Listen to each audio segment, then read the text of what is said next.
Hello, चला आज तर काय मी आणखी एक नवीन रेसिपी घेऊन आली तुमच्यासाठी. ती पण कैरीपासून बनवलेली आणि अशी रेसिपी की जी तुम्ही पोळीसोबत खाऊ शकता आणि कळकळीत उन्हामध्ये अगदी भारी भारी लागते चवीला.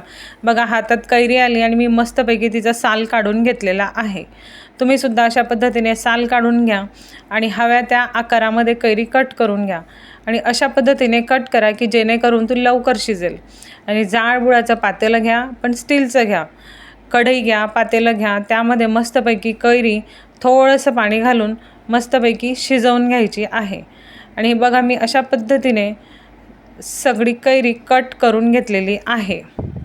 आणि अगदी थोड्याशा पाण्यात शिजवायची, का तर जे आपण पण बनवतो असं घट्टसर बनायला हवं. आणि जर तुम्हाला खाण्यासाठी बनवायचं असेल तर अशाच पद्धतीने पण बनवायचं. आणि बघा, कैरी शिजल्यानंतर स्मॅशरने अशा पद्धतीने स्मॅश करून घ्यायची आणि असं स्मॅश होईल इतपत तिला शिजू द्यायची आहे. आणि मग नंतर थोडंसं पाणी ॲड करायचं आणि घट्टसर असं बनवायचं. नंतर चवीनुसार गूळ ॲड करायचा. तुम्हाला जास्त गोड आवडत असेल तर गोड जास्त ॲड करा. मला कमी आवडतो म्हणून मी आंबट गोड बनवते. आणि चांगल्या प्रकारे असं मिक्स करून घ्यायचं. बघा, छानपैकी पण ह्याला उकळी आलेली आहे. चवीपुरता त्यात थोडंसं नंतर मीठसुद्धा ॲड करायचं.